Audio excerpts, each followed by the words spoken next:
عدالت نے مقدمے سے قرآن پاک اور قادیانیت کی ترویج کی دفعات حذف کرنے کا حکم دے دیا۔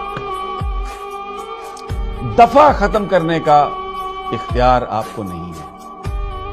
آپ علماء کو اس پہ بٹھاتے، آپ اپنی آبزرویشن دیتے کہ میں یہ سمجھتا ہوں کہ قرآن پاک ہمیں یہ رہنمائی دیتا ہے اور یہاں پر یہ چیز مجھے اس کے کانفلکٹ میں نظر آ رہی ہے، تو اس کو ہٹا دینا چاہیے۔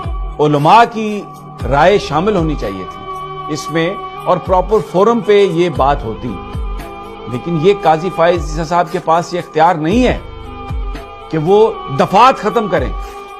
کوئی ان کے آگے کوئی پٹیشن ہے کسی چیز کی کہ جناب اس کو آپ ان دفعات کو یہ خارج کریں، یہ فنڈامنٹل رائٹس کی یہ خلاف ورزی ہے۔ آپ اپنی مرضی سے آپ کسی ملزم کی ضمانت لیتے ہوئے آپ دفعہ بھی خارج کر سکتے ہیں، یہ غلط ہے۔ دس از ناٹ رائٹ۔ آپ کا کیا ایجنڈا ہے؟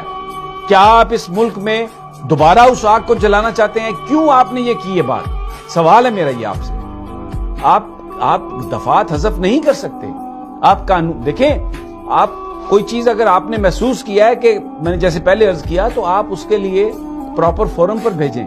یہ قادیانیت کا مسئلہ، قادیانیت کا تعلق جو ہے وہ ختم نبوت سے، اب میں زیادہ بات نہیں کرنا چاہتا۔ ہم لوگ خدا نخواستہ یعنی دین کو بنیاد بنا کے کوئی تفرقہ پیدا نہیں کرنا چاہتے، لیکن فوری طور پر آپ کائنڈلی اس کو ریویو میں لے جائیں اور اپنے اس فیصلے کو واپس لیں۔ یہ فیصلہ ٹھیک نہیں ہے، اس پر بڑا احتجاج ہے لوگوں کے دلوں میں، بڑا دکھ ہے لوگوں کو اس بات کا۔ میری بہت سارے لوگ، مجھے پتہ نہیں تھا، میں عمومی طور پر ان چیزوں سے اوائڈ کرتا ہوں، لیکن یہ مسئلہ یہ ہر مسلمان کا مسئلہ ہے۔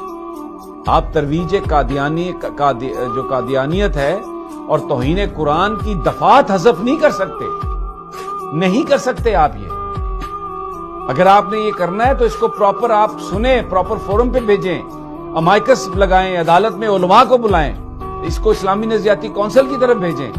جب قادیانیت کا فیصلہ ہوا تھا تو پوری جو ہماری اسمبلی تھی وہ عدالت بن گئی تھی، اور وہاں پہ جو تمام سٹیک ہولڈرز ہیں ان کو بلا کے اس پر بات کی گئی تھی۔ اس کے بعد قادیانیوں کے حوالے سے یہ بات کی گئی تھی۔ ان کو پورا ان کی پروٹیکشن ہے پاکستان میں، کوئی ان کو کچھ نہیں کہتا قانون۔ لیکن یہ جو آپ نے کام کیا ہے، آپ نے ایک پنڈورا باکس کھولنے کی کوشش کی ہے۔